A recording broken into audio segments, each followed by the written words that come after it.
Buenas tardes a todos y todas. Vamos a dar comienzo al panel de clausura, diversidad religiosa en la ciudad, tensiones, diálogos y transformaciones de lo sagrado. Va a acompañarnos en este recorrido María Eugenia Patiño, profesora e investigadora del Departamento de Sociología y Antropología de la Universidad Autónoma de Aguascalientes, México, doctora y maestra en Ciencias Antropológicas, licenciada en Sociología, miembro del Sistema Nacional de Investigadores, miembro de los consejos académicos de AXRAL y red de la Red de Investigadores del Fenómeno Religioso en México, RIFREM. Ha trabajado en diversidad religiosa, movimientos conservadores, en el catolicismo y vida consagrada femenina. Le damos la palabra. Buenas tardes. Vamos poniéndonos bíblicos.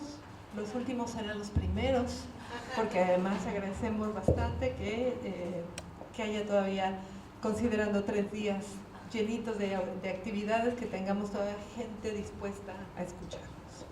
Entonces bien, quisiera hacer el primero el agradecimiento al programa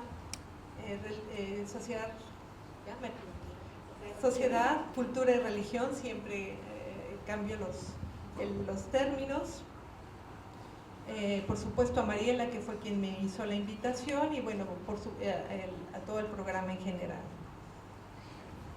Bien, el interés de este trabajo que hoy les presento pues es dar cuenta de las tensiones y convivencia entre creyentes de distintas religiones en el espacio público de una ciudad con tradición sociohistórica y mayoría católica. Y bueno, ustedes lo que ven ahí es una fotografía de una peregrinación, como hay tantas, durante varias veces al año, bastante grandes, que es, digamos, parte de lo que vemos cotidianamente dentro de la ciudad. Bueno, si bien les voy a hablar de mi ciudad, Aguascalientes, que es un estado, una entidad federativa mexicana, quiero pensar que es un caso bueno para pensar otros casos. Un caso que nos permite también entender cómo se va introduciendo la diversidad religiosa en ciudades donde en apariencia la mayoría católica sigue siendo el jugador mayor. Entonces, bueno, ¿qué es lo que se genera cuando comienza a aparecer estos nuevos actores? Entonces, ¿qué me pregunto? En el campo religioso, la diversidad religiosa, ¿qué hace? ¿Obstaculiza o fomenta la dinámica religiosa y el diálogo entre las religiones? En el ámbito sociopolítico, ¿alimenta el conflicto o enseña tolerancia? ¿Obliga a identificar dónde se resuelven conflictos religiosos por la propia sociedad civil, que es una posibilidad, o también dónde se presentan ante las autoridades a tribunales para su solución? ¿Qué tipo de casos llegan a tribunales, ¿no? Y bueno, aquí algunos datos para podernos ubicar. México, el México siempre fiel de Juan Pablo II comienza a no ser tan fiel, parece, ¿no? Porque a partir de 2020, que es el último censo que tenemos hecho, el número de católicos descendió por primera vez por debajo del 80%, estamos en el 77%. Y otra cantidad no son conversiones a otras religiones, la mitad de estos son sobre todo creyentes sin religión, que están más o menos a la par. He aquí, bueno, de las personas, tomo estos datos de otra encuesta sobre discriminación que hace CONAPRED, otra instancia nacional mexicana, a través de la encuesta que se denomina ENADIS, y me interesa aquí destacar la prevalencia de la discriminación contra personas de la diversidad religiosa. A las personas de la diversidad religiosa se les ha preguntado en los últimos meses, esta es una encuesta del 2022, la más reciente, y está el comparativo con la misma encuesta, pero para 2017. De esta población de la diversidad religiosa de 12 años y más, ¿cuáles son las razones para haber sido discriminada? Y como ustedes pueden advertir, en el 2017, disculparán, estoy bien, digamos que me quito y me pongo los lentes todo el tiempo, por si no veo. En el 2017 era de 69% y para el 2022 bajó lo cual es una buena noticia, al 53%, pero la razón para ser discriminada sigue siendo, en primer término, las creencias religiosas, por mucho sobre otras condiciones. Y de esta discriminación contra las personas son, sobre todo las mujeres, las que dicen recibir una mayor actos de discriminación sobre los hombres. Bien, ahora, ¿qué es la diversidad religiosa en un estado de mayoría católica? Bueno, desde hace más de 2 décadas el campo religioso en Aguascalientes, una ciudad ubicada en la franja del catolicismo histórico del país, ahora se los enseño, tiene cada vez mayor diversidad religiosa, aunque los porcentajes van disminuyendo de manera bastante discreta. Paulatinamente las iglesias de cortes y grupos de corte espiritual de diversas opciones, así como los cultos vinculados a iglesias, han dado una nueva fisonomía a la ciudad, de tal manera que en 20 años pasamos de 52 iglesias que eran fundamentalmente de la matriz cristiana a tener hoy en día 70 agrupaciones con una mayor diversidad, ¿sí? Sin embargo, el registro de la Subsecretaría de Asuntos Religiosos da cuenta solamente de la mitad, es decir, está subrepresentado en el registro federal, que ahí ya comenzamos con ciertos problemas, ¿no? Aguascalientes es el lugar que está coloreado con el color amarillo y los otros colores, el verde es Jalisco, al otro lado está Guanajuato. Entre estos tres somos los tres estados más católicos del país y los que sociohistóricamente también haya estado la mayor preeminencia. Esta también es una fotografía que da cuenta de algo que es muy común en México, incluyendo al perrito. Es un mural donde la Virgen de Guadalupe siempre está presente de múltiples formas, y en este caso también se ve otro elemento que también es muy frecuente en México y que tiene que ver con el tema de la migración. Por eso están las dos banderas, que están hermandadas además por este símbolo polisémico que es la guadalupana. En el caso de Aguascalientes, bueno, la diversidad subió en cosa de una década del 2 al 9%.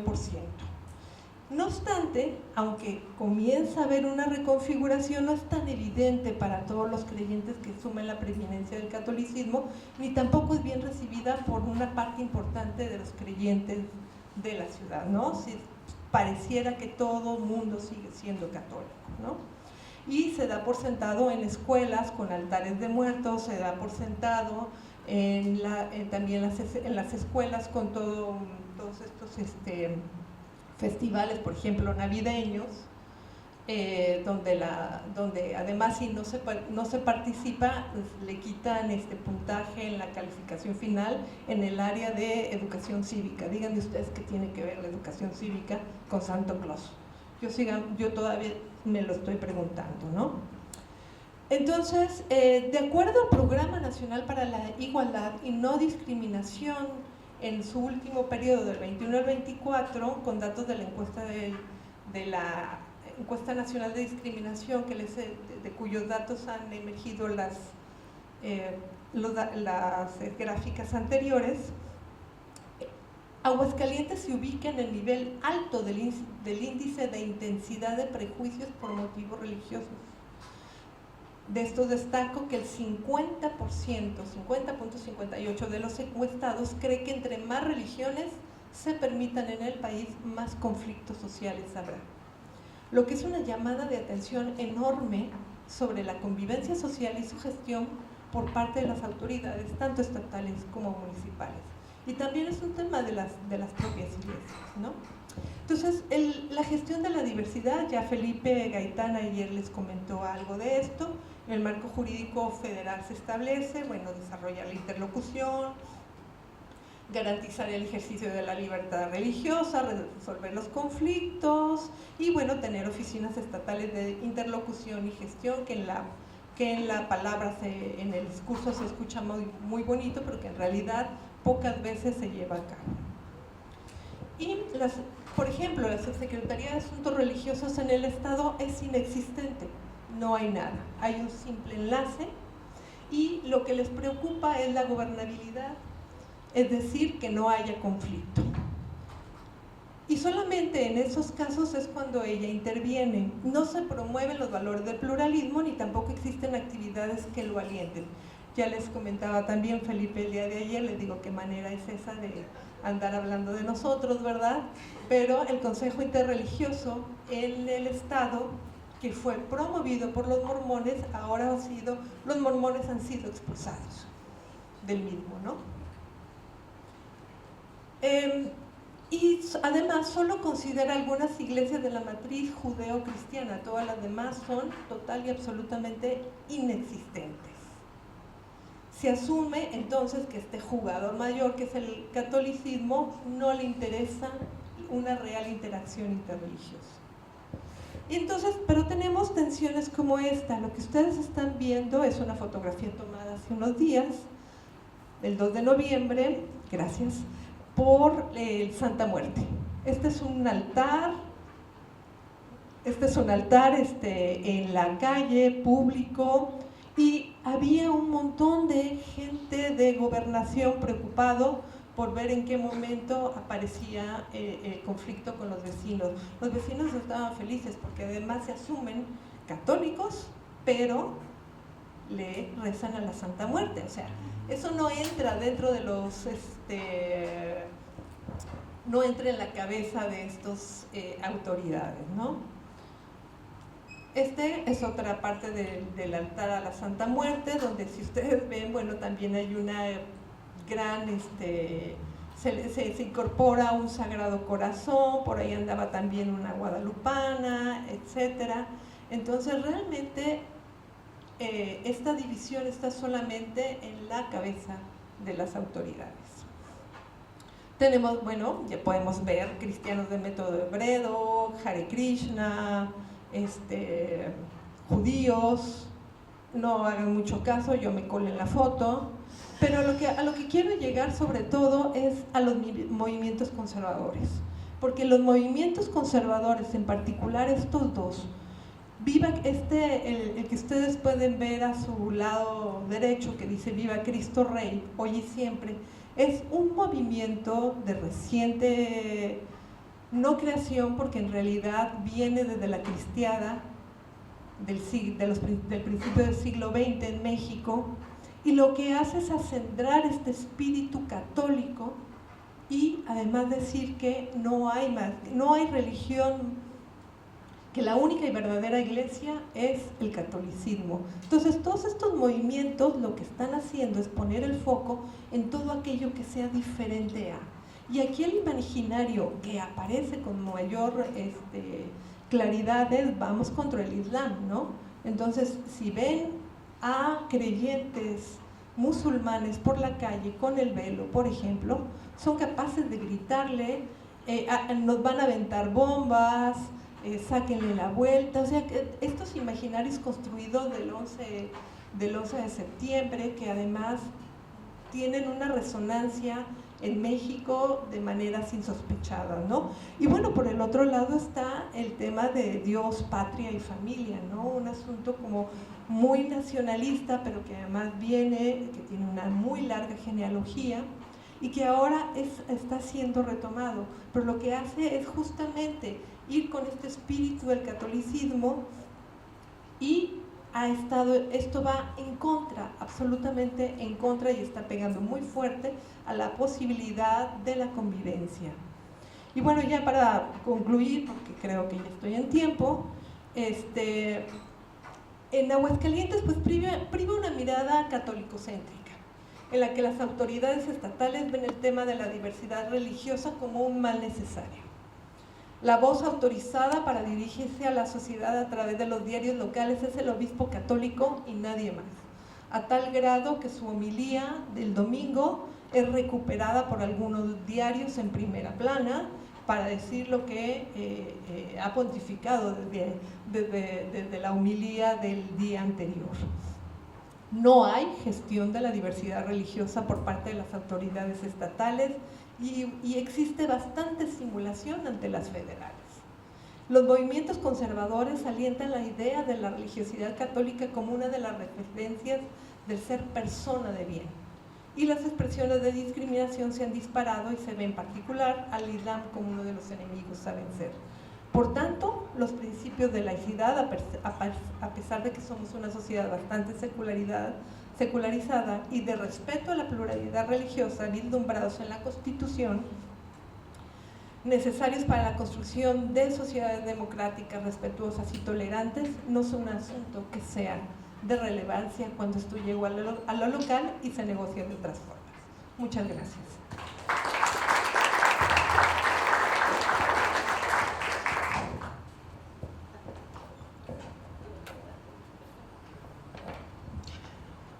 A continuación nos acompaña Alejandro Frigerio. Alejandro es doctor en antropología por la Universidad de California en Los Ángeles. Anteriormente recibió la licenciatura en sociología en la Universidad Católica Argentina.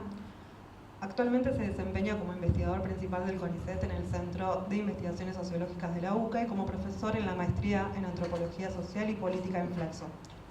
Fue uno de los fundadores de la Asociación de Cientistas Sociales de las Religiones en el Mercosur, presidente de la misma durante el periodo 1999-2000 y creador y editor.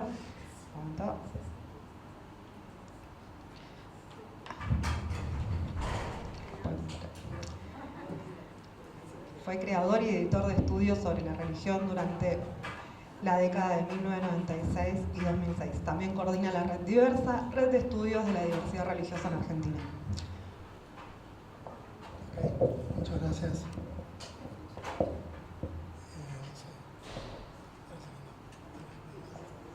Bueno, antes que nada voy a pedir disculpas por haber aparecido recién hoy.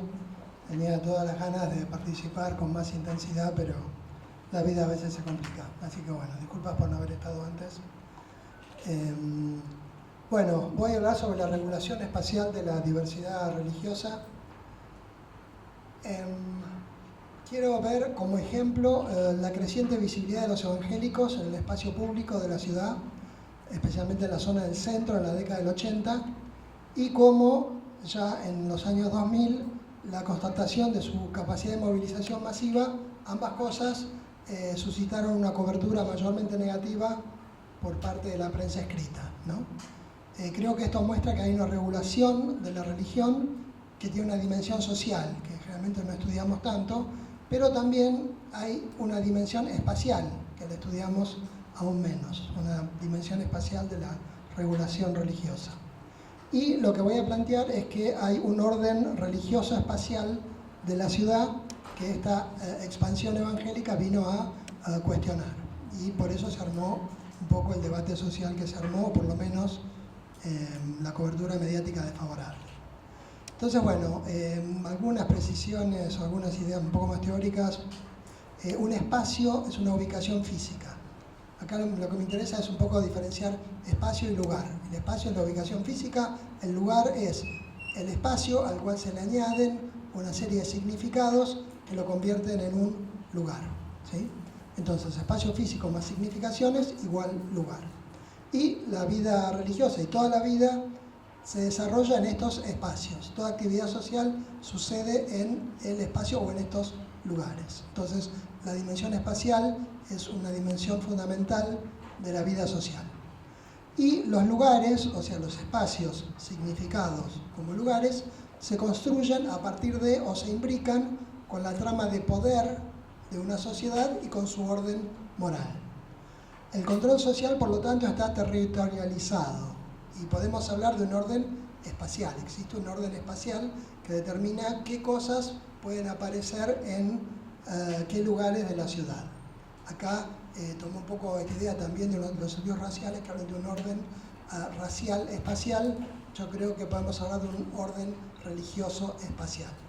Entonces, hay una dimensión religiosa en esta trama de significados que convierten a los espacios en lugares. Entre todos los múltiples significados que hay que convierten a un espacio en lugar, también hay una dimensión religiosa. Sobre la regulación religiosa, bueno, esto yo ya escribí alguna cosa, bueno, retomando Grimm y Finke, la regulación religiosa puede ser estatal, que es la más estudiada, las leyes, lo que hace el gobierno, lo que hacen los tribunales, etc. Y una dimensión de la regulación que es un poco menos estudiada es la social, que son las críticas y estigmatizaciones que provienen de actores, de otros actores religiosos, o, todavía de manera más relevante, de agentes seculares, médicos, psicólogos, periodistas. Esto lo vi bastante importante en toda la controversia de las sectas, etcétera, que siempre eran medicalizadas para su criminalización. Y en esta regulación social los medios de comunicación cumplen una importante función. Entonces, combinado la idea de este control territorializado de la vida social y la dimensión espacial de la religión, digo que un concepto interesante para pensar cómo las religiones se distribuyen por la ciudad, pueden o no distribuirse y de qué manera, es esta idea de un orden religioso espacial de la ciudad, ¿sí? Bueno, acá hay una definición un poco más formal que irá a un artículo, si hay un artículo, que espero que sí. Pero bueno, ahora lo que quiero ver es esto de los evangélicos fuera de lugar, ¿no? Esta aparición de los evangélicos en lugares en los cuales no deberían estar. Acá tenemos que pensar que los evangélicos obviamente no es un movimiento nuevo. Bueno, acá tenemos a Mariana Espinosa y su libro sobre la antigüedad, digamos, de la expansión evangélica en el interior, pero la cosa interesante es, bueno, sí, tuvimos a Anacondia, ¿no? Haciendo Cabrera, haciendo una cantidad de revivals, reuniones masivas, pero no importaron tanto. Lo que importó fue cuando estas reuniones masivas dejaron de hacerse en el Gran Buenos Aires o en el interior y empezaron a hacerse en la ciudad de Buenos Aires, ¿sí? Eso es lo que a mí me parece más interesante. Entonces, bueno, aparecen los pentecostales en el espacio público de Buenos Aires en la década del 80 más o menos. Esta visibilización, porque ya existían, pero digamos esta visibilización creciente se da a partir de concentraciones masivas en estadios de fútbol, cines convertidos en templos, lo cual es sumamente importante, predicadores en plazas y concentraciones masivas en espacios abiertos de la ciudad. Lo primero que llama la atención en los 80s son las concentraciones en estadios de fútbol, ¿sí? De vuelta dentro de la ciudad de Buenos Aires. ¿Por qué? Porque en lugares no religiosos, o sea, no religiosos para la mentalidad secular, que en realidad tiene un modelo subyacente católico, ¿no? En la cual la actividad religiosa tiene que ir en ciertos espacios y no en otros, y también porque el alquiler de estos estadios sugería recursos económicos. Además era una religiosidad emotiva y encantada, ¿no? Sanidad, liberación, etc. Entonces, bueno, la cobertura a comienzos de los 80 era siempre bastante desfavorable, ¿no? Acá tenemos la revista Somos, El Periodista, La Cancha de los Milagros, Un Dios para la Crisis, Las Sectas, Insólita Propuesta para Curar Enfermos, El Negocio de la Fe, siempre referencias negativas, y acá no había demasiada diferencia entre los medios seculares y los medios religiosos. Por ejemplo, la revista Skew, que en ese momento era la revista religiosa de difusión masiva, hablaba del boom de las sectas, y la revista del Diario de la Nación también hablaba de sectas religiosas, necesidad o desvarío, psicologizando y medicalizándolas. Pero lo que más irritó fueron las ocupaciones permanentes en barrios bastante próximos al centro o en el centro mismo, y sobre todo la ocupación de cines, ¿sí? ¿Por qué? De vuelta, estos eran lugares no religiosos en los cuales se instalaba una actividad religiosa, se hacía una actividad religiosa, mostraban de vuelta recursos económicos sospechosos, pero sobre todo había la pérdida de una actividad cultural secular valorada, ¿sí? O sea, lo que antes era un cine para toda la comunidad, ahora era una iglesia solo para algunos. Y hubieron muchas notas de distintos medios, yo tomé siempre La Nación, Clarín y Página 12, este es el suplemento de arquitectura de Página 12, ¿no? Que sale en la tapa Cines Pastorales, donde brillaban las grandes estrellas de Hollywood, brillan ahora Los Pastores y El Señor. los cines de barrio son tomados por los pastores. Siempre esta idea de tomar, invadir con actividades cuestionables. El pastor Jiménez, por ejemplo, cuando compró también el Cosmos, o sea, no solamente el Cine Roca, sino también el Cosmos, las ondas de amor y paz se expanden por Buenos Aires, exhibiendo un poder de penetración que más de una transnacional debe envidiar. Esto es 7 días y El Porteño. Digo, varios medios, no es que solamente Página 12, no, en Página 12, Clarín, la revista, digo, en esto hay mucha uniformidad. Otra forma de regulación social, las quejas de los vecinos. Notas sobre los cines que se salvan de ser templos. En el humor también aparece, ¿no?, esta invasión, como los cines ahora son todas iglesias. Esta es una es un poco más tarde, esta creo que es del 2011, por ahí, 2012. Pero lo mismo, esto muestra que esta preocupación, porque los cines barriales ahora son todas iglesias, permanece a lo largo del tiempo. Y de una forma un poco más fuerte todavía, es varias notas que denotan la presencia evangélica como un síntoma de decadencia urbana. ¿Sí? ¿Por qué? Porque esta presencia evangélica modifica los lugares y convierte a los espacios céntricos en otros lugares, que son lugares impropios de la ciudad blanca europea católica. ¿Sí? Por ejemplo, de vuelta el suplemento de arquitectura de Página 12. Este titular, o sea, la tapa, ¿no?, que dice Pasaporte a Plaza 11. Un país distinto en plena capital federal. Y la foto principal es de un pastor. O sea, el pastor predicando en la Plaza 11 hace que Plaza 11 sea otro país y que se necesite un pasaporte para ir a Plaza 11. Adentro de la nota, los predicadores aparecen en primer lugar como síntoma de deterioro. Predicadores, buscavidas, jubilados, desocupados y paseantes. Pero primero, los predicadores. En otras notas los ponen con las putas, los cafillos, etc., ¿no? El pastor evangelista cura la pierna de un rengo, las putas caminan hacia el hotel con sus clientes, los cafillos controlan de lejos, ¿no? Todo en el mismo paquete, como una muestra de la decadencia urbana. Una nota en La Nación, una postal de cada día en la Plaza Miserere, un pastor predica a los gritos. Esgrime una Biblia como si fuera una espada flamígera.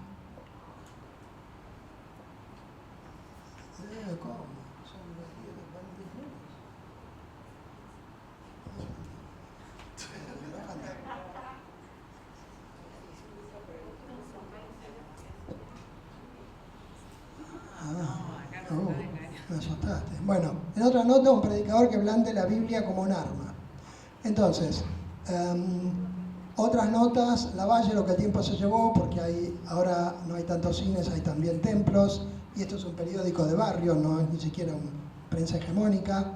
Tristezas de la eterna calle Corrientes, el mítico Tabarís fue reemplazado por un templo evangélico.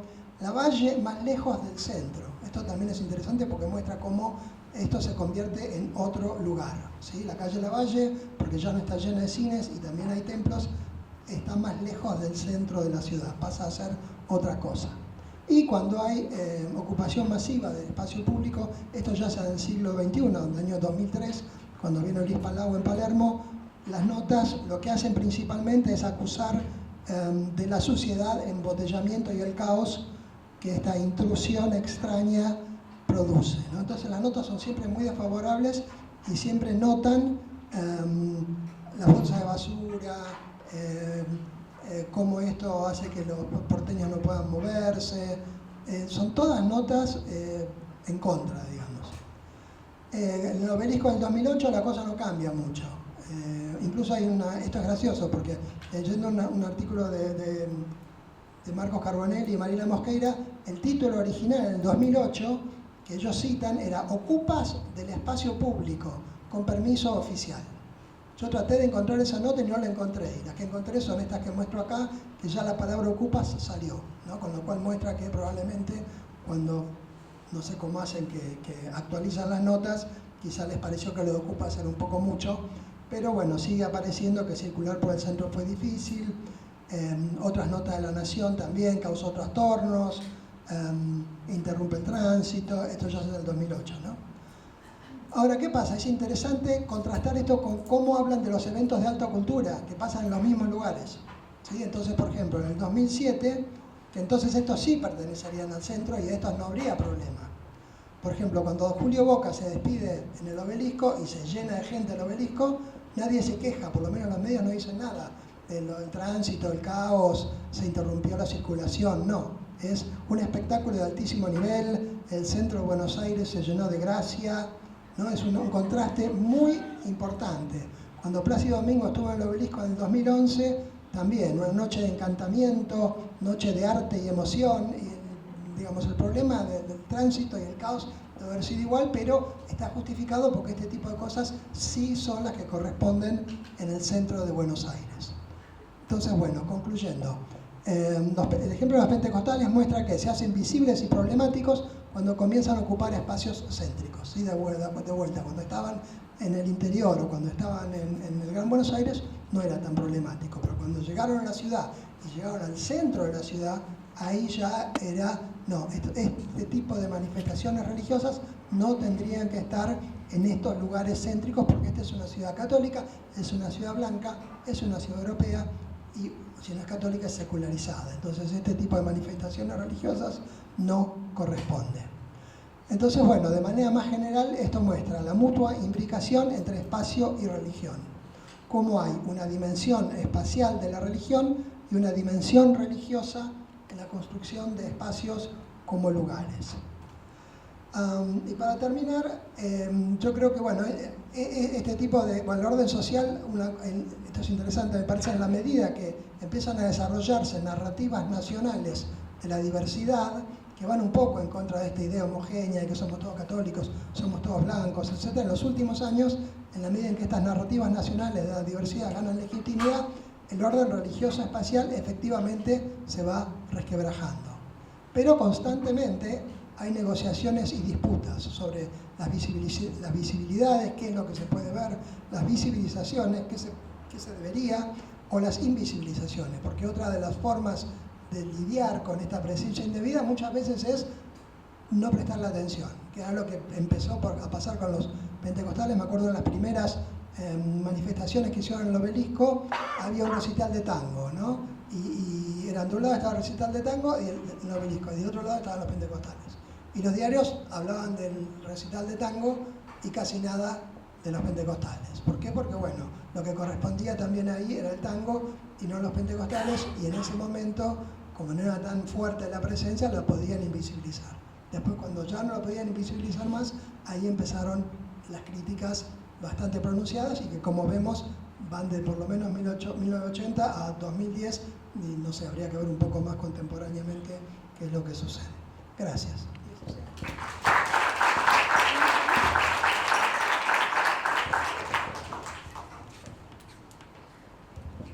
Muchas gracias. Va a continuar con su exposición Inés Barrelli. Es profesora, licenciada y doctora en Historia por la Universidad Nacional del Sur. Actualmente se desempeña como investigadora independiente del CONICET en el Instituto de Investigaciones en Diversidad Cultural y Procesos de Cambio de la Universidad Nacional. Integra la red de estudios sociales contemporáneos sobre creencias, religiosidades y movilidad en la Patagonia y la de investigadores argentinos sobre migraciones internacionales contemporáneas. Forma parte del equipo directivo de Global Open Science Association y radicada en Barcelona, España. Es docente del doctorado en Ciencias Sociales y Políticas Públicas de la UNR. Le damos la palabra.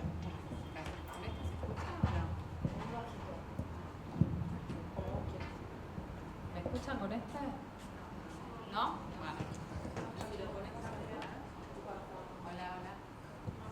Siento que muevo las manos cuando hablo. Entonces. Puedo cambiar. Gracias. ¿Alguien es inteligente? Es inteligente.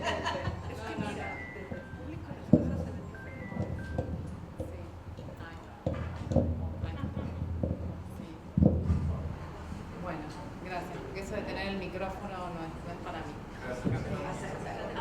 Más cerca, ahí. Ahí, bueno. Bueno, en principio gracias a Mariela y a todo el equipo del CEIL. La verdad que es un placer estar acá, poder compartir esta mesa con los colegas. Y bueno, gracias por la invitación y todo este encuentro que ha sido maravilloso. Siempre es muy enriquecedor encontrarse con colegas y amigos en este espacio. Bueno, en esta oportunidad, respondiendo un poco al pedido de Mariela para el espacio, la propuesta que traigo para compartirles forma parte de varias preguntas que nos venimos interpelando desde el espacio local. Yo soy de Bariloche y venimos trabajando en Bariloche, en la Patagonia, para los que no son de acá. Pero bueno, Bariloche se conoce porque es hermoso, así que por ahí no es necesario aclararlo. Bueno, nos venimos interpelando hace un tiempo en algunas preguntas. Algunos interrogantes que nos venimos haciendo con el equipo de investigación que está vinculado con esto: cómo se configura la diversidad religiosa en el territorio local, qué lugar tuvo la Iglesia Católica en dicha configuración, cómo conviven o disputan las creencias en Bariloche en los últimos años, qué sentidos de habitar emergen en esas disputas, ¿no? Y bueno, para abordar este tema, estas preguntas, voy a tomar un artículo de reciente publicación que hicimos con María Andrea Nicoletti y Ana Moyelac, en donde exploramos la diversidad religiosa local a partir de un relevamiento que hicimos de una encuesta de creencias en el año 2022, con asesoramiento acá del equipo del CEIL que nos ayudó y nos orientó. Para historiadores hacer encuestas es muy difícil, demasiado.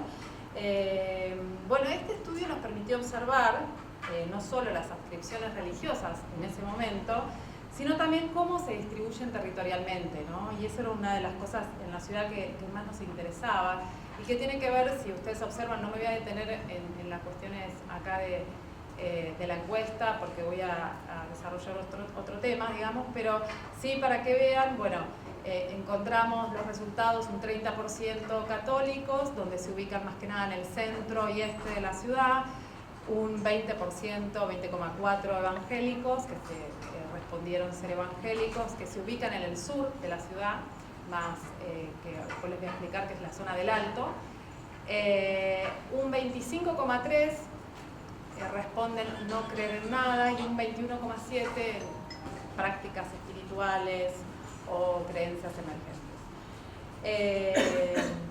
Es decir, si bien nos interesa recuperar este trabajo como punto de partida, el énfasis que quiero poner en esta exposición es compartirles, hacer una mirada más retrospectiva y, si se quiere, más reflexiva sobre las preguntas y los recorridos que hemos transitado desde nuestro equipo para pensar lo religioso desde una perspectiva situada y desde un recorrido histórico que mantenga ese diálogo con sus expresiones o derroteros actuales, ¿no? Para eso es importante aclarar que esta exposición también recupera líneas de mi propia investigación, mi recorrido como historiadora vinculada exclusivamente o principalmente al catolicismo, los catolicismos, como dice Fortunato, y de las expresiones de religiosidad en el territorio local, ¿no? Y patagónico. Desde allí, de alguna manera, el objetivo o el eje que me propongo compartir con ustedes es ver esas configuraciones de diversidad religiosa en Bariloche y qué rol le ocupa al catolicismo desde una perspectiva histórica territorial, atendiendo a esas disputas de legitimidad y reconocimiento que atraviesan el espacio local. Bien, antes de empezar con las etapas y lo que quiero comentarles, me interesa también aclarar que esta investigación se inscribe en una perspectiva histórica, una perspectiva de la historia regional, entendida como una construcción analítica que permite reconstruir los procesos desde territorios situados en interacción con diferentes escalas, ¿no? Como la historia regional pensada en un espacio relacional, ¿no? Esta perspectiva también nos permite de alguna manera tensionar o evidenciar cómo interactuamos o de alguna manera relacionamos con la historia general y de alguna manera ver cómo en un espacio más acotado nuevas observaciones, ¿no? Que pueden generar nuevas experiencias. También, ¿qué pienso cuando estoy hablando del territorio? Bueno, un poco Alejandro lo planteó, pero bueno, el territorio o la categoría de territorio de alguna manera nos permite leer el espacio no como un fondo neutro, ¿no? Sino como una trama viva de relaciones, memorias, disputas. Lo entendemos como una construcción social, histórica y simbólica por prácticas culturales y materiales de los grupos que la habitan. De alguna manera, siguiendo a Benedetti, podemos decir que lo vemos al territorio como una experiencia vivida y sentida, desde el pasado y el presente, que se entrelazan en formas siempre móviles de apropiación y significación. Desde esta perspectiva, lo que me propongo compartirles es ese análisis de la diversidad religiosa en Bariloche, que se vincula estrechamente con las formas de habitar, ¿no? De disputar, de resignificar el territorio, con los modos que los distintos actores, que pueden ser instituciones, comunidades, migrantes, comunidades indígenas, configuran sentidos de pertenencia y reconocimiento en el espacio local. Para ello, entonces, lo que yo les propongo es trabajar, compartirles de forma muy rápida. Los historiadores no podemos estar sin las periodizaciones, ustedes saben que es una obsesión que tenemos, entonces, bueno, les propongo hacer un proceso, pensar a Bariloche en 3 grandes etapas o 3 bloques, que no necesariamente son cortes estrictos, sino, bueno, pensar estas etapas, cómo se va configurando lo religioso desde el tiempo, ¿no? Y lo que vemos es que una de las primeras etapas en las que podemos mencionar es una etapa de hegemonía salesiana desde la Patagonia, ¿no? Es decir, para comenzar esta primera etapa o este primer bloque, es importante mencionar que cuando hablamos de Bariloche no es posible pensarlo sin tener en cuenta que forma parte de un territorio patagónico más amplio, que ha sido atravesado por problemas o procesos históricos complejos. No podemos dejar de configurar o de pensar lo local sin tener en cuenta la presencia de la congregación salesiana, sin tener en cuenta la presencia anterior a la conformación de los estados indígenas, el genocidio indígena perpetrado por el Estado argentino, la conformación tardía de la provincia de Río Negro en 1957, y no podemos dejar de ver que Bariloche es una zona de frontera con constante movilización de población y de migrantes.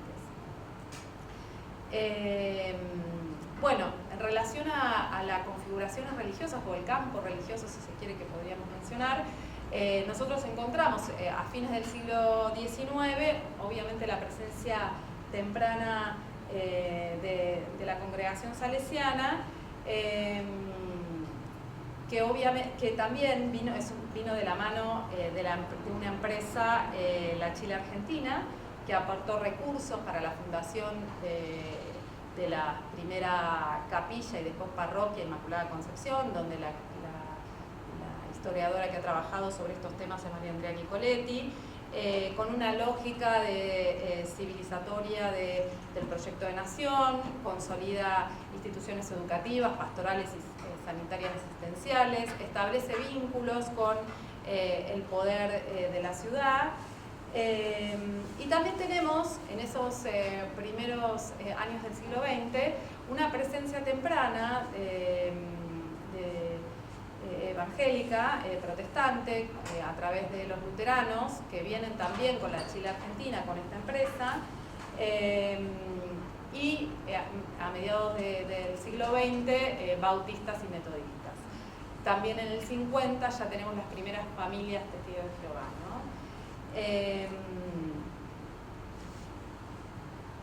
Algo interesante a tener en cuenta es que a partir de esta presencia católica de la mano de la congregación salesiana, consolida de alguna manera una expansión católica conservadora en el territorio local, que se va a desarrollar, según Nicoletti, en lo que sería entre el lago Nahuel Huapi y el Parque Nacional, ¿no? De forma emblemática a partir de los 30, con la creación, el 33, con la creación de parques nacionales. Y esta presencia se articula también consolidando una representación muy dominante en Bariloche, que está vinculada con la Suiza argentina, lo que se ha conocido como se ha instalado como un imaginario local, la Suiza argentina, la tierra de pioneros europeos, ¿no? Vinculada con esa aldea agropastoril europea de fines del siglo XIX, una imagen que se va a reforzar en los 30 con el proyecto de nacionalización vinculado con el turismo y que se va a naturalizar en los 60 con una lógica de exclusión y deschilenización. Esta representación, de alguna manera,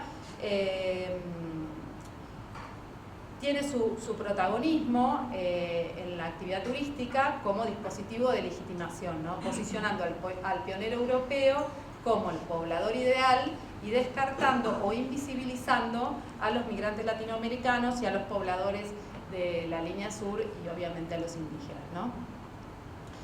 Bien, esa sería la primera etapa que tenemos de Bariloche. La segunda etapa, yo la marco a partir de 1975, fíjense que viajamos en el tiempo de forma rauda, 1975 a 1993, esta etapa la vinculo con el proyecto diocesano provincial de Miguel Esaine. Este tiempo es el que yo manejo y el que investigo.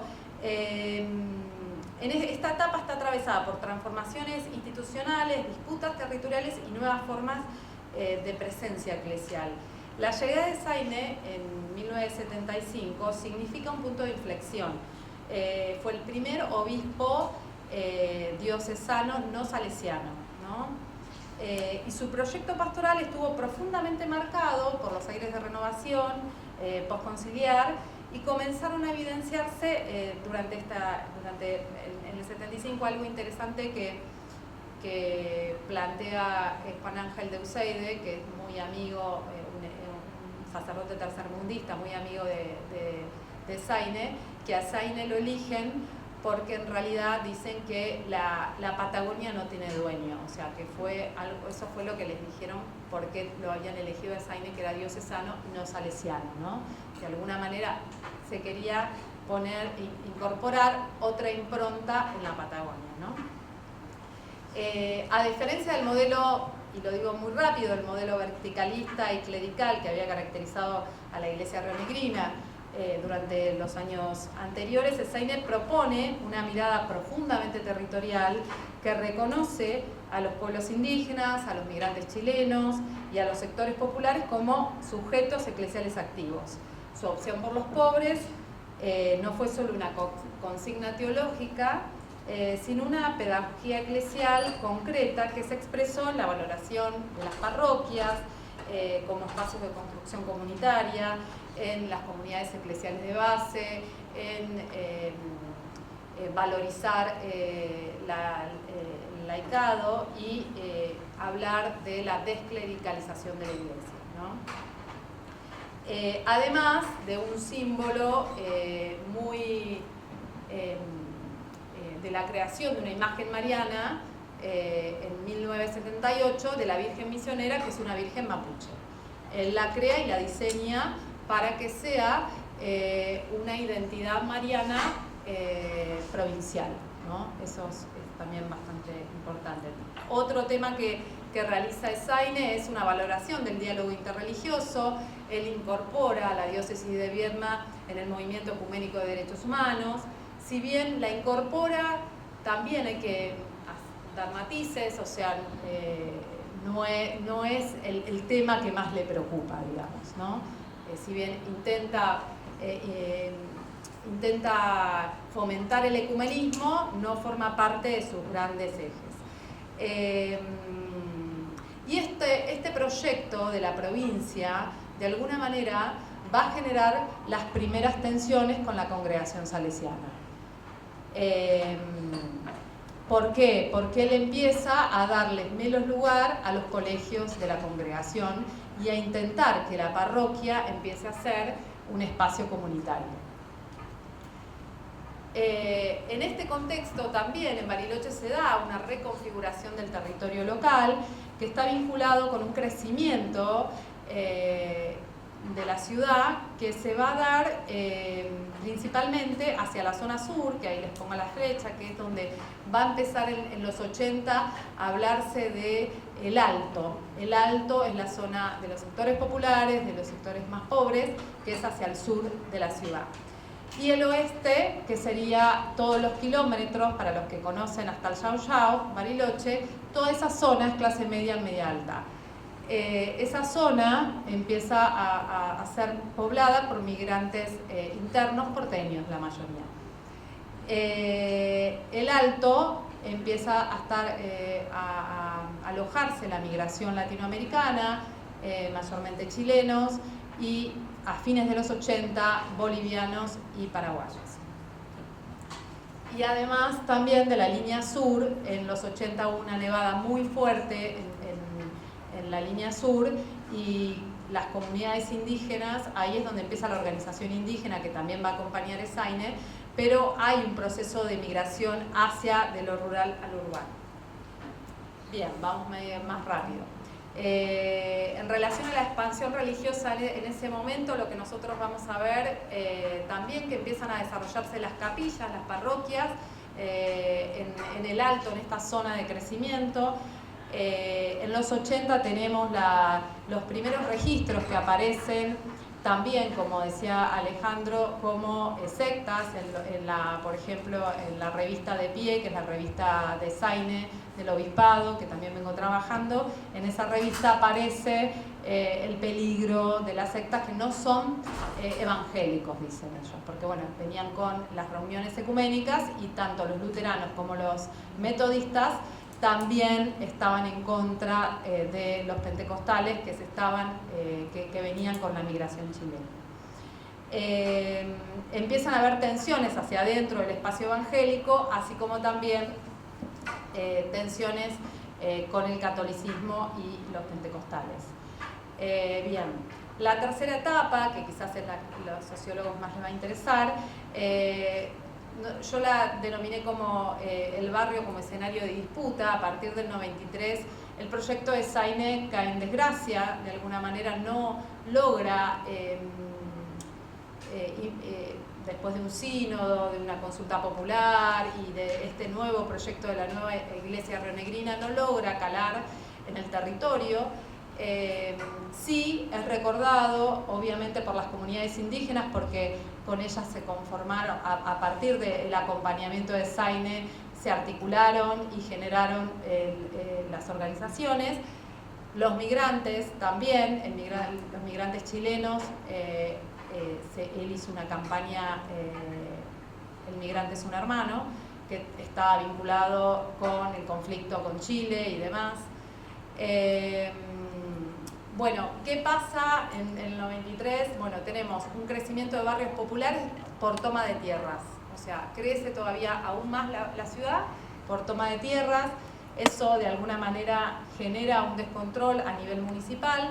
Hay una migración interna todavía más amplia de la que ya les mencioné. Y el barrio se transforma también como un espacio de reclamos territoriales, laborales, sociales, donde el Estado no puede empezar a acompañar estas dinámicas. ¿Qué es lo que pasa a nivel religioso? Bueno, tenemos que la diócesis se divide en tres, o sea, la diócesis de Viedma se divide queda Viedma circunscrita a su espacio local, queda una diócesis para lo que sería el Valle y otra diócesis en Bariloche. Esto lo que plantean, y un sector que estaba muy en contra de esta división, era la fragmentación de la provincia. Una provincia que era de reciente creación en los 50, que buscaba tener una identidad provincial y territorial. Con esta división, de alguna manera, abogaban a la separación de esa provincia que si ustedes conocen la provincia, no se conecta de ninguna manera. Es una provincia inventada.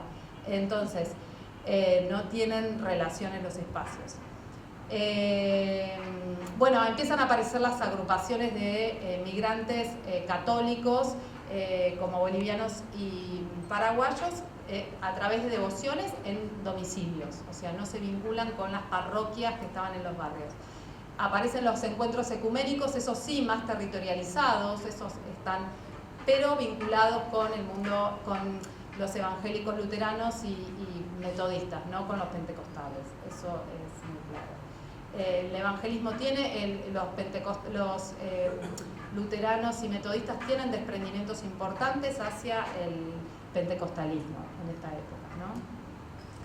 Y nosotros lo que vamos a empezar a ver en los 90 es que las iglesias pentecostales se empiezan a transformar en espacios de cercanía, ¿no?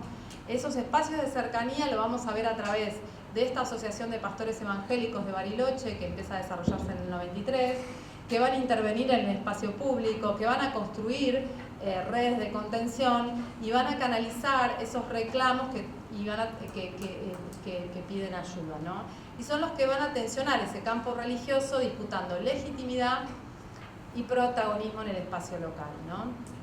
Algo interesante que sucede en el 2023 es que tenemos un intendente de la corriente vecinalista que se define como pentecostal, ¿no?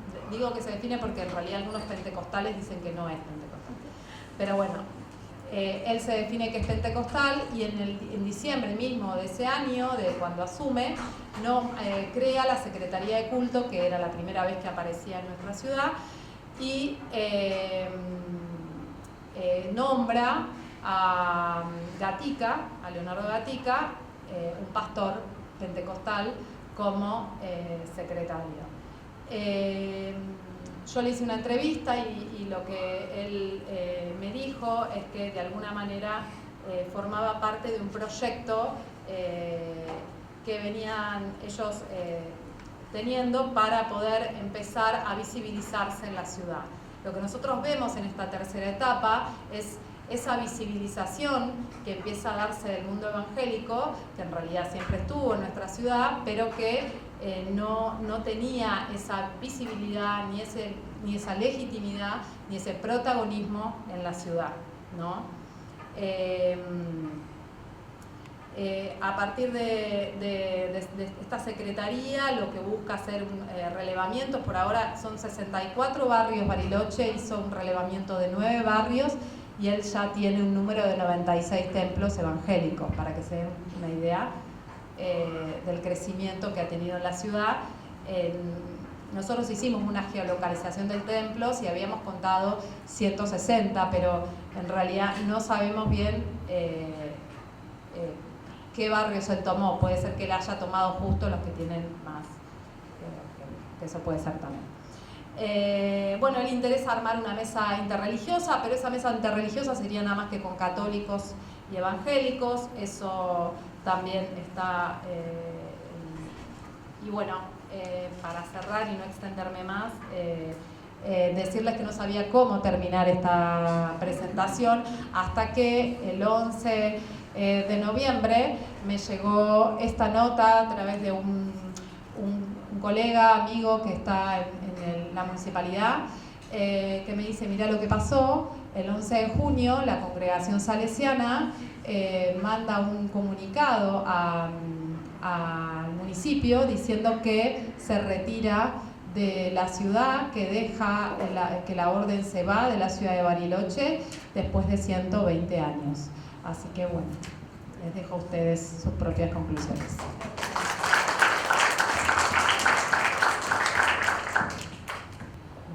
Para finalizar el panel, nos acompaña César Piñeiro Teixeira. Es sociólogo, profesor del Departamento de Sociología y Metodología de las Ciencias Sociales de la Universidad Federal Fluminense, investigador del Laboratorio de Estudios Socioantropológicos en Arte, Religión y Política, del Núcleo de Estudios de Ciudadanía y Conflicto y Violencia Urbana y del Laboratorio de Estudios en Teoría y Cambio Social. Sus intereses se encuentran en las áreas de Sociología de la Religión y Sociología de la Violencia y Teoría Sociológica. Vamos a la Navidad. Muchas gracias. Bom, gente, peço licença a vocês, em primeiro lugar, vou falar em português. Meu espanhol ainda não me permite improvisar numa mesa. Meu espanhol me permite sobreviver na cidade, comer, beber, me virar, mas ainda não desenvolver uma fala. Então vou falar despacio, vou falar lento, acho que a gente consegue se entender, tá? Então, em primeiro lugar, queria agradecer o convite, né? Especialmente a Mariela Mosqueira e ao Marcos Caponelli, né? Que fizeram o convite a mim, cumprimentar minhas companheiras e meu companheiro de mesa. Sobre o que eu vou falar aqui, na verdade. Deixa eu retirar o microfone.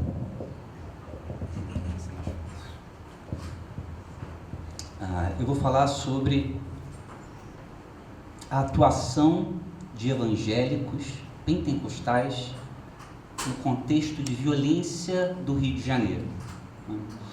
De onde eu sou. Uma violência que é profundamente territorializada.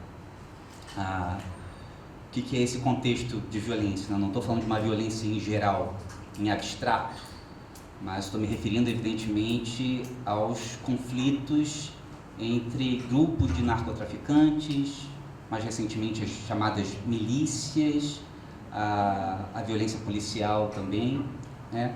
Há uma série de atores nesse contexto de violência que tem um certo protagonismo. E entre estes atores que eu acabei de citar, estão também os atores religiosos, como os evangélicos pentecostais, né? Eles também têm um papel de destaque nesse contexto mais geral da violência no Rio.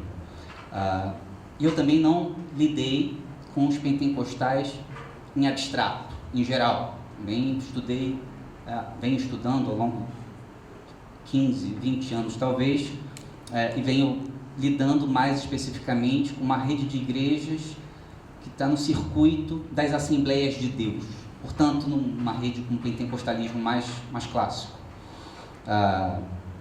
Então, eu tenho, na verdade, um objeto de pesquisa, né, com o qual eu venho lidando, um objeto de investigação com o qual eu venho lidando há algum tempo, que tem a ver com a atuação dos pentecostais nesse contexto, a atuação da polícia, com a atuação de projetos sociais geridos por organizações não governamentais, enfim, uma série de atores, e eu vou apresentar aqui hoje uma parte dessa pesquisa maior, né?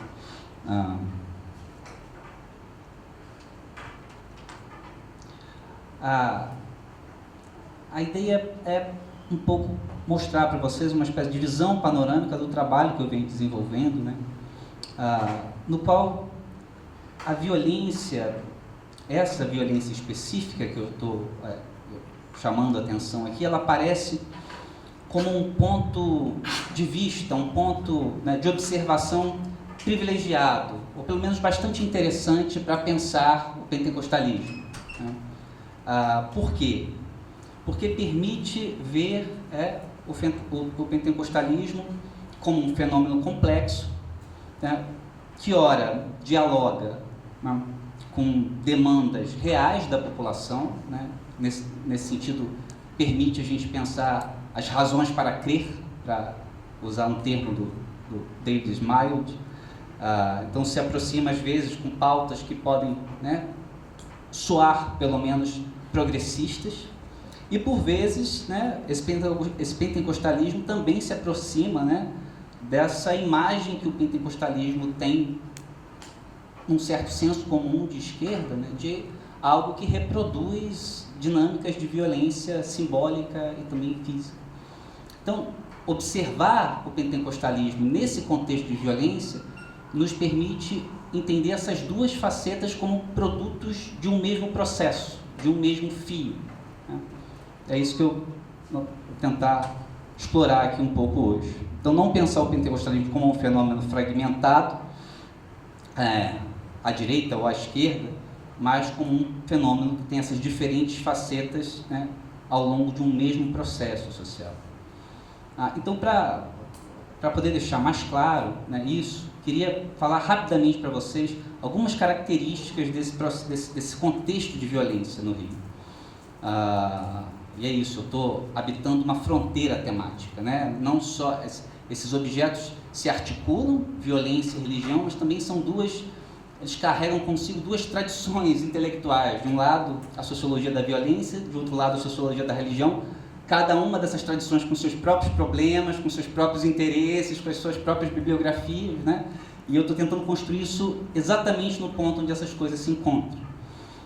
Então, às vezes, eu mobilizo também alguma coisa dessa área de violência, etc. Então, para deixar bem claro, o contexto de violência no Rio, evidentemente, é muito complexo, mas eu queria chamar a atenção para um ponto, que é uma crença que estrutura significativamente esse contexto, que é a ideia de que algumas pessoas têm uma relação qualitativamente diferenciada com o crime. Algumas pessoas carregariam o crime na sua natureza. Isso é uma crença que é muito estruturante desse contexto de violência no Brasil em geral, mas no Rio em particular, né?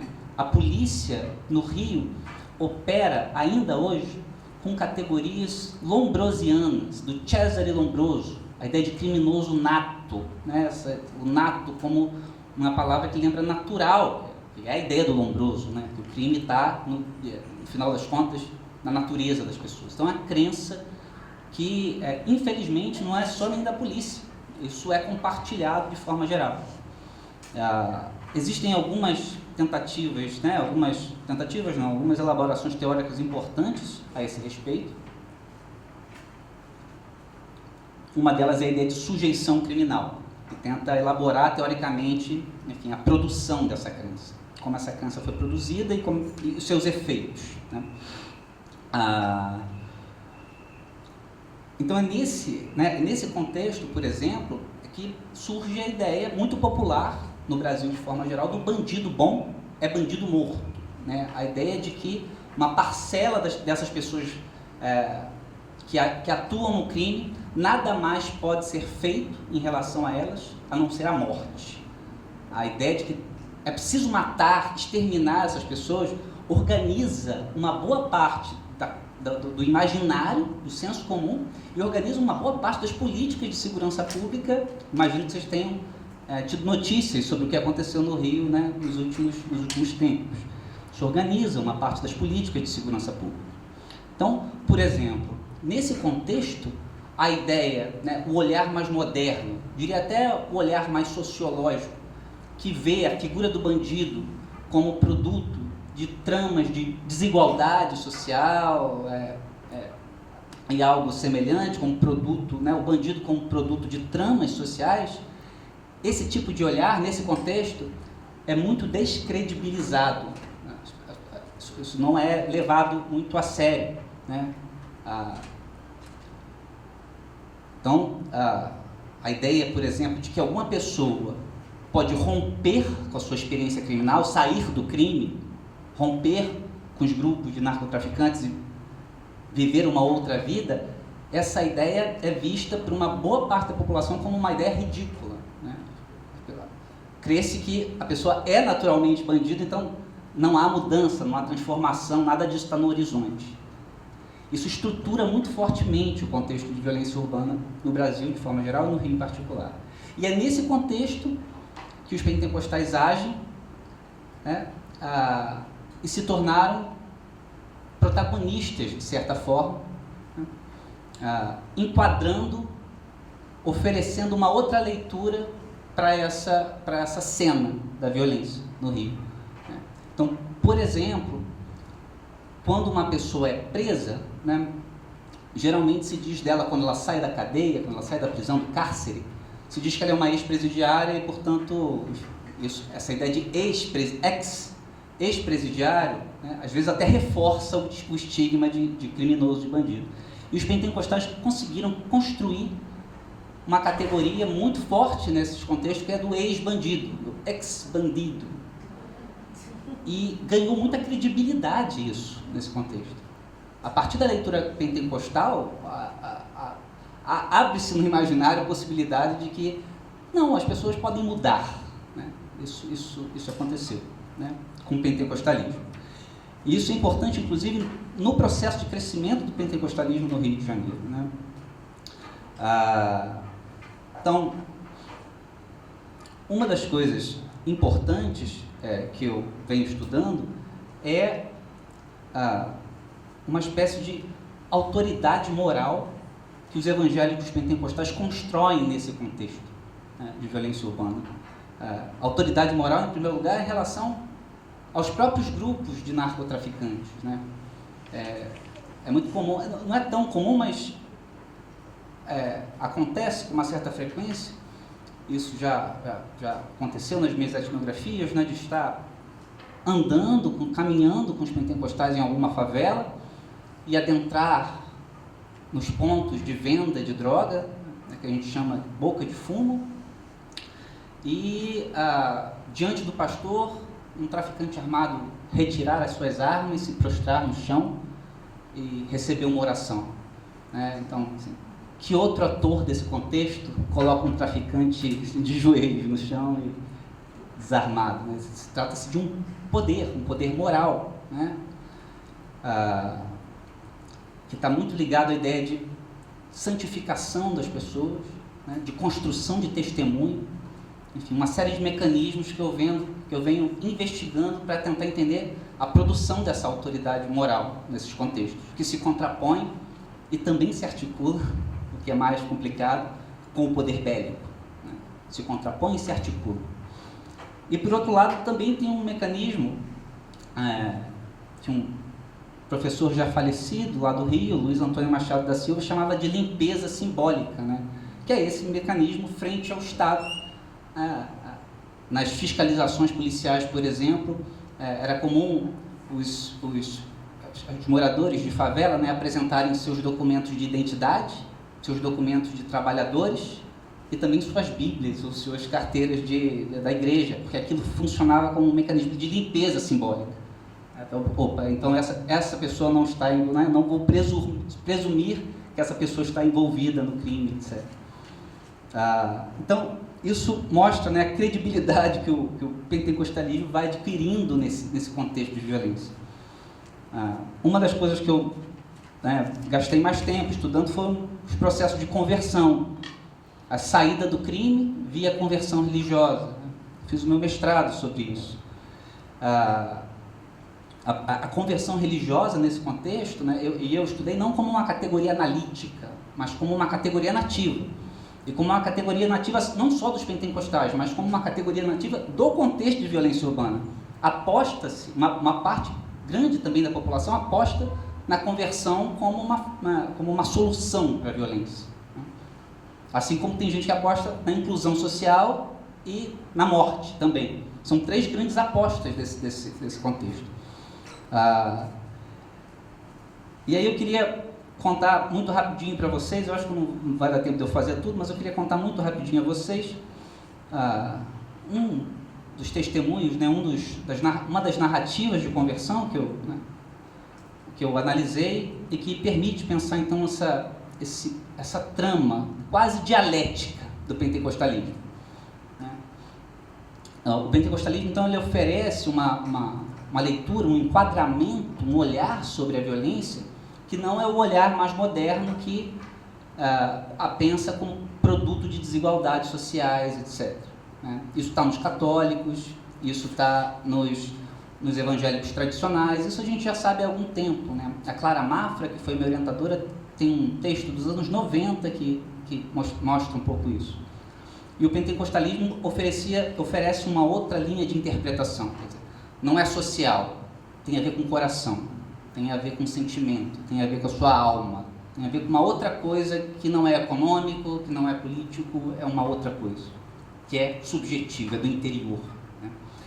E com isso, o pentecostalismo consegue dialogar com a linguagem desse contexto de violência, que acredita muito que o problema do bandido também é um problema de natureza. Então acessa esse imaginário com mais força do que o imaginário, digamos assim, mais tradicional, moderno. Né?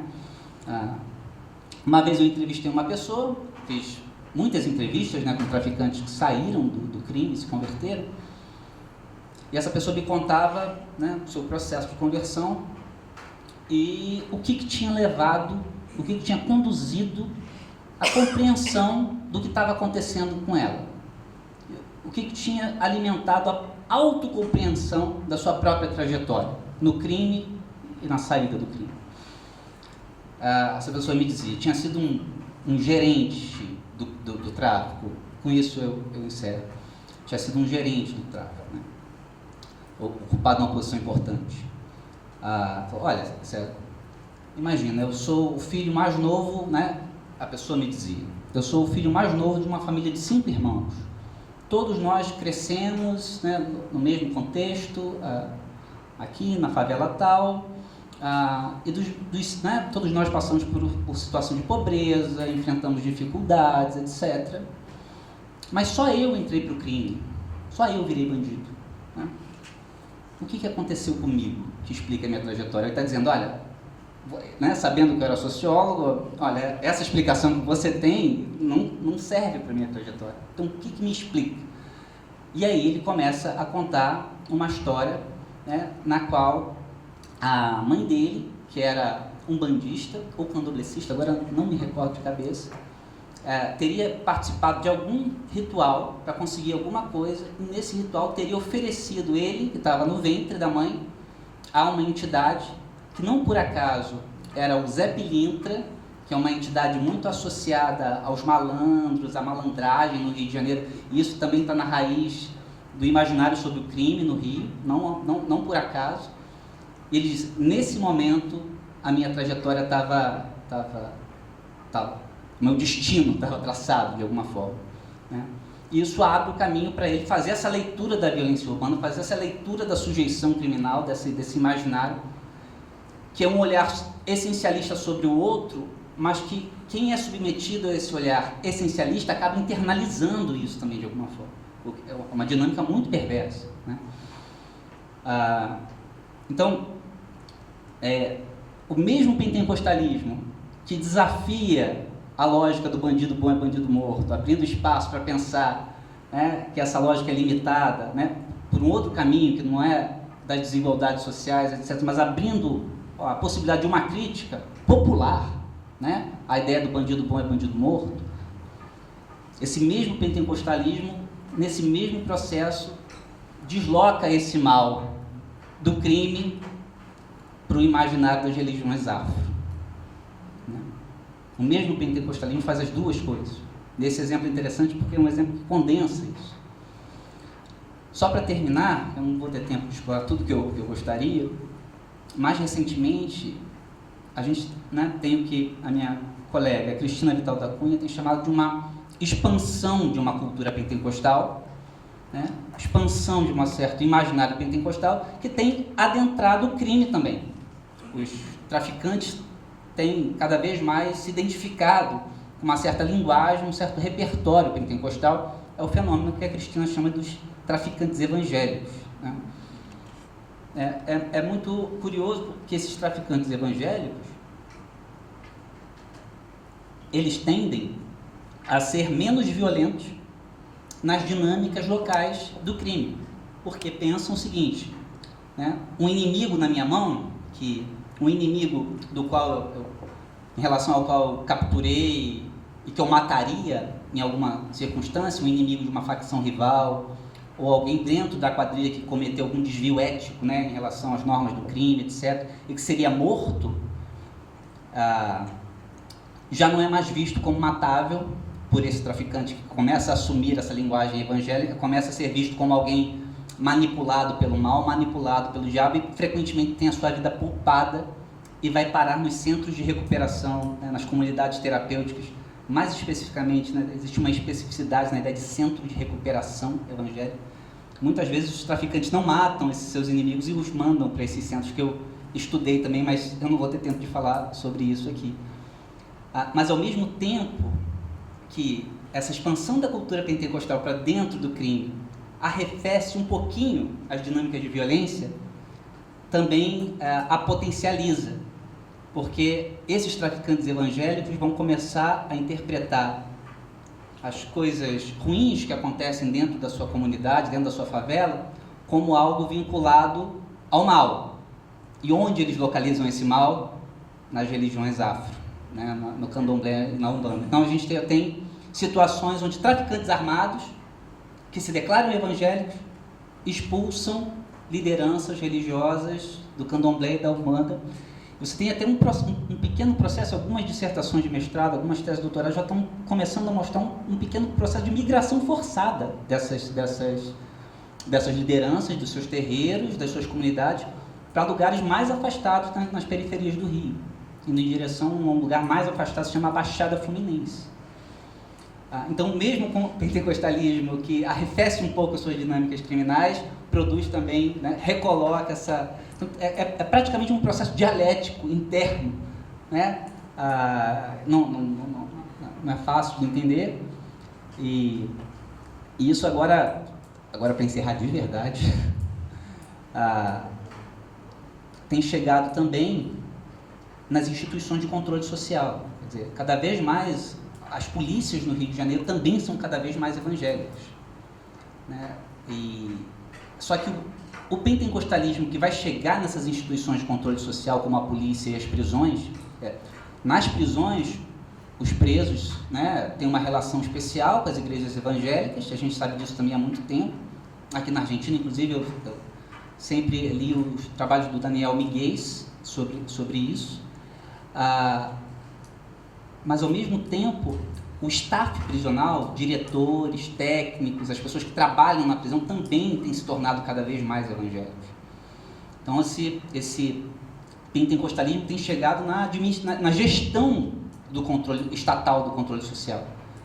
E não é exatamente o mesmo pentecostalismo que se articula e que atravessa a vida nas periferias, mais ligadas às Assembleias de Deus, esse pentecostalismo mais clássico. O pentecostalismo que vai chegar na polícia e nessas outras instituições é mais ligado, por exemplo, no Rio, à Igreja Universal do Reino de Deus, que fala um pouco mais a linguagem do Estado, mas de uma outra maneira. E é sobre isso que eu estou começando uma pesquisa agora, sobre religião e controle social, mas eu não tenho nem dados muito fortes para apresentar. Já passei de todos os meus minutos aqui. Muito obrigado pela atenção de vocês. Me perdoem se eu acelerei em algum momento, mas obrigado pela atenção.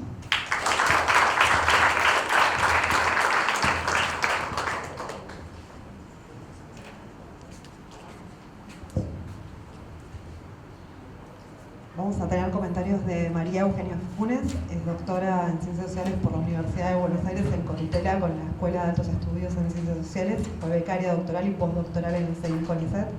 Actualmente es profesora invitada en la Universidad de Torcuato de Itela y becaria postdoctoral del proyecto Non-Religion in a Complex Future de la Universidad de Ottawa.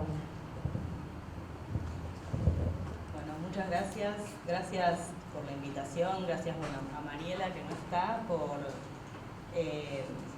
invitarme a este panel de cierre tan interesante de temas que hace un tiempito que ya no estoy trabajando, pero bueno, sobre los que he trabajado en el pasado. Si les parece, hago un breve comentario y abrimos preguntas, así después voy a hablar uno por uno y aprovechamos lo mejor posible el tiempo. Voy a ser breve, así también hay más espacio para otras preguntas u otros comentarios. Creo que hay muchas líneas de convergencia entre todos los trabajos. Por supuesto que bueno, lo que aquí nos convoca o lo que los convocó, que fue la cuestión del espacio, que siempre que aparece el espacio aparece también la cuestión del tiempo, ¿no? Un poco como marcaba la presentación de Inés. Pero creo que también hay temas transversales que es muy interesante y que creo que dialogan mucho en los trabajos. Por una parte, la cuestión de la violencia, la discriminación, como cuando pensamos la religión y el espacio emergen estos temas, la violencia, la discriminación, en distintos niveles, distintas profundidades, pero desde el trabajo de Alejandro planteando cómo hay una regulación que se expresa espacialmente en qué es lo que se puede mostrar, dónde, en qué partes de la ciudad. El trabajo de Eugenia que nos muestra cómo la diversidad religiosa o las identidades diversas religiosas son las que son el foco de mayor discriminación en Aguascalientes. Bueno, ni hablar en el caso de Río de Janeiro, esta articulación entre religión y violencia armada, no solamente como, digamos, como un refuerzo, sino inclusive la religión o algunos grupos religiosos como siendo los únicos que pueden dar respuesta a este imaginario biologicista que naturaliza o pone en el orden de lo biológico la cuestión de la violencia. Me hacía acordar al trabajo, digamos, clásico de Becker sobre la desviación, que además es un autor que Mariela siempre me ha transmitido mucho como muy interesante, y cómo ya Becker en los 70 está discutiendo con esa idea, cómo aparece fuertemente. Y creo que otro tema que es muy interesante, que aparece sobre todo en el trabajo de Inés y de Eugenia, como también transversal, es el papel que tiene la migración en la diversificación del ámbito religioso. Bien por la migración, o sea, el rol que tiene la migración dentro de las identidades locales o los procesos sociales hacia afuera, o bien en el caso de Bariloche, toda la migración que llega a Bariloche en distintas oleadas y cómo eso va marcando, digamos, va ampliando la presencia de distintos grupos, de distintas tradiciones religiosas. Le voy a dejar una pregunta a cada uno y ya cedo la palabra al resto del público. En el caso de Eugenia me parecía muy interesante, bueno, cómo remarcás la dificultad que hay y la falta de regulación, como de arriba hacia abajo por parte del Estado, de la diversidad religiosa, y como esta suerte de falta de voluntad de trabajar con esa diversidad, de verla, de visibilizarla, de ponerla en diálogo, de aceptarla, inclusive en el espacio público. Me preguntaba si en estas experiencias que mencionás, en las peregrinaciones o en la presencia de altares, si no se manifiestan también algunas experiencias como más que podrían fomentar ese diálogo como de abajo hacia arriba, o sea, experiencias que ya están existiendo de diálogo interreligioso o de sincretismos, como vos marcabas, que más allá de la regulación estatal, puedan ya estar abriendo diálogos entre, bueno, ya vos desde la práctica lo marcabas, ¿no? Entre distintas tradiciones, distintos grupos religiosos. En el caso de Alejandro, bueno, estos trabajos son súper interesantes y, digamos, por el periodo histórico que venís analizando de estos procesos, siempre tu recorte metodológico y digamos, el lugar donde fuiste a buscar datos fue obviamente la prensa escrita, que en esas décadas fue central para justamente asir este proceso de cuáles son las narrativas hegemónicas o cómo se relata frente a la sociedad civil este tipo de situaciones. Lo que me preguntaba es, en las últimas décadas o más en el presente, si hay algo de esto que, por ejemplo, está poniéndose en diálogo más en redes sociales o en otros medios, digamos, de comunicación y de visibilización y de formación de narrativas que nos permitirían estar viendo esta, digamos, regulación espacial y religiosa y